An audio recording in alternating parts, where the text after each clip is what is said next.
Hey guys, Flubberleaky here again today, and we're going to be covering making a split level on the second floor of our house. In the first episode, we covered how we can make a split level on the ground floor, but what happens if I want to put a split level up here on this level, and yeah, I want it on my second level, maybe I want it in a bedroom or something. That's where it becomes a little bit different, and I suggest if you haven't watched the first episode, you go back and check out that, because that will give you some of the fundamental skills that we're going to be using in this episode.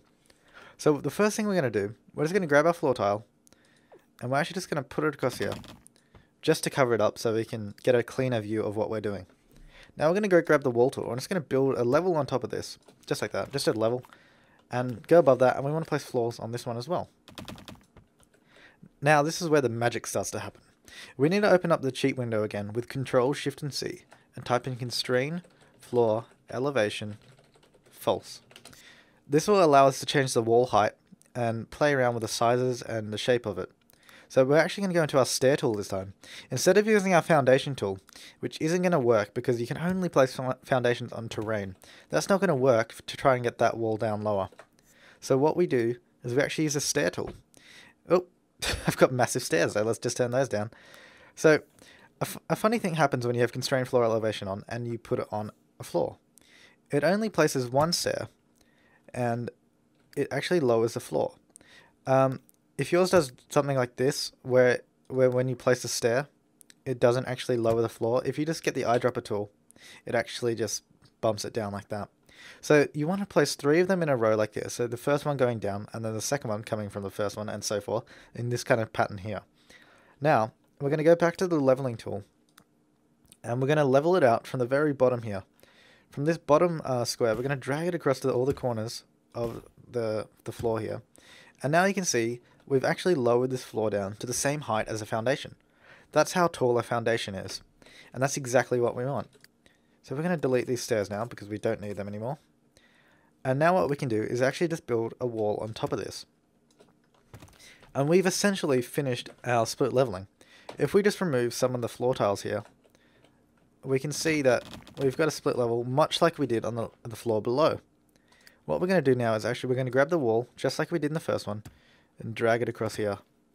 Now I'm just going to go back to the leveling tool and drag it out across this floor just to flatten that out again. And you'll see we get our little grey triangles. You can see from this point forward it's very similar to what we did before. To get rid of these triangles, you'll remember that we just have to drag the wall back and put it back again. So you can either drag and let go, so you fully delete it and press Ctrl Z, or just drag it and put it back without deleting it.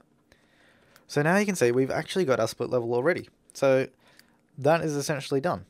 What we're going to do now though, we're just going to neaten it up a bit so you can see what's going on. We get a 7 wide stairs, just like that. And now we have a split level on that floor. What we're going to do though, we're going to put some stairs coming from this level down here up to this one. And what you got to be careful whenever you're working with the constrained floor elevation sheet is to turn it off when you don't need it. So a really quick way to do that is to press Ctrl Shift and C to bring up the cheat window. Press the up arrow on your keyboard once, bring in the last cheat you entered, and then you just want to backspace false and replace it with true. This will disable all the wall height changing functions, and it won't mess around with anything you've done. It's basically set in stone now. Of course, if you want to change it, you just re-enter the cheat and play around with it till you get it right. But now it's set in stone. It's not going to change by accident, and you can't mess it up. So we're going to go to the level below. We're going to place our stairs in here.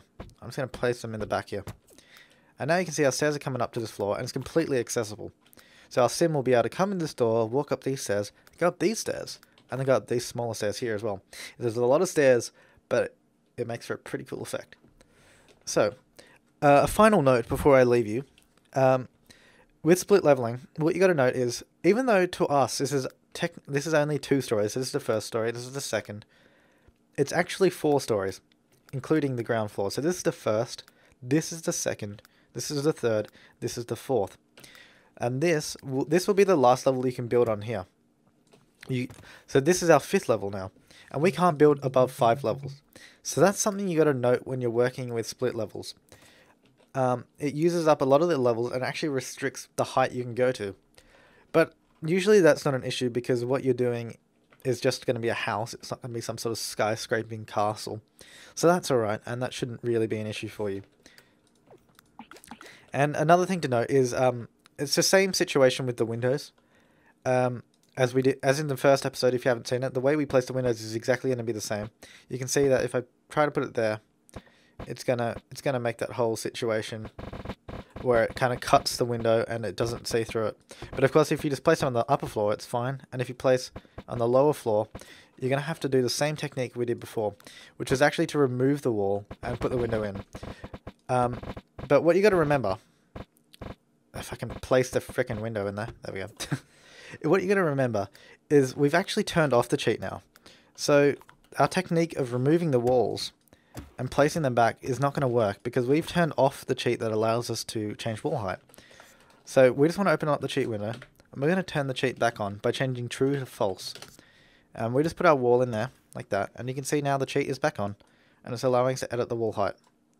And that little thing is mucking up. There we go.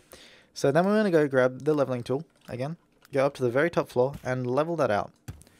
And now we'll be able to place our windows on the lower part of the wall. So I'm just going to turn this cheat right off because I don't want to muck anything up. And now if I place the windows there, they're on the lower part of the wall and they fit perfectly. And there's no cutting out of the windows or anything. And of course, yeah, you can do this technique where you have one above and one below, and that works too. So yeah, that's basics of split leveling on the second floor of your house. And I hope this helped you out. And I guess I'll see you in another episode.